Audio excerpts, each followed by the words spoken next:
I've been in the book industry for 40 years, and I have a third of that time was as a publisher, and I was publisher of children's books at Houghton, and a third of that time as a reviewer, and I was editor-in-chief of the Hornbook magazine.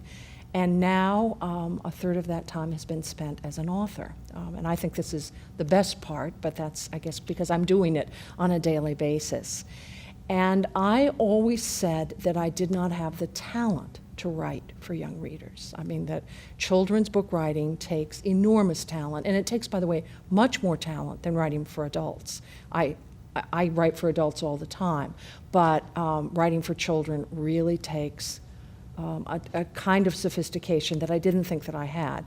And Dinah Stevenson, who has been in the industry also for many years and once worked for me, in fact, the minute I left to be a writer, she started to bug me. I mean, she was just consistently bugging me, and we'd have coffee together, and she would say three things. She would say, you love history, you love telling stories, and you love children.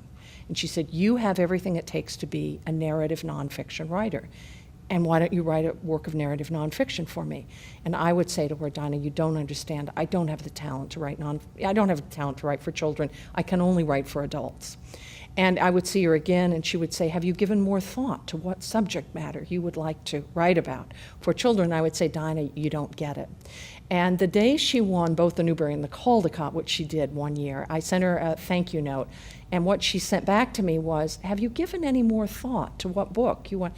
And I was about to send back a really snarky reply to say, don't you get it? I can't write for children. And then I thought, wait a minute, she just won the Newbery and Caldecott. Maybe she sees something in me that I don't see. What if maybe I did have the talent to write for children? What would I want to write about? And so we evolved the idea for our first book together. I've always been fascinated by Civil War history. I'm a bit of an armchair Civil War buff. I go tromp around battlefields in Virginia when I come to Washington, D.C., if I have an opportunity to do that. And I have, traced ancestors over various battlefields.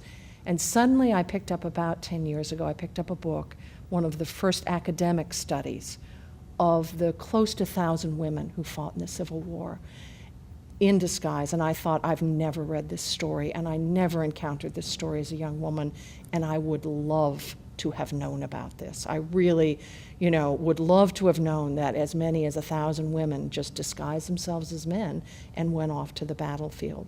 So I said to Dinah, okay, if I were going to write a book, that's what I would write about.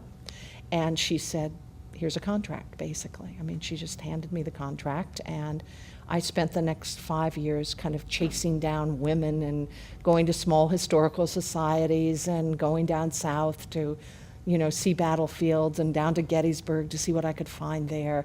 It was really like a puzzle of putting together the clues of really how these women's lives played out over time. We know maybe a sentence or two sentences about each of them. They might just have appeared in a newspaper article, and then they vanish. So I tried to put together a composite experience. What was it like? Why did they do it?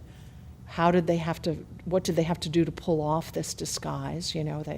How did they train? What was fighting like? What was life like after they went back and had all this freedom, and suddenly they're thrown back into being, in a very constrained society. So I really tried to tell sort of that whole cycle of their lives. And it was published in a book called I'll Pass for Your Comrade, Women Soldiers in the Civil War. And I hope it gives young readers, boys and girls, a little different vision of who made up the troops when we look at the Civil War.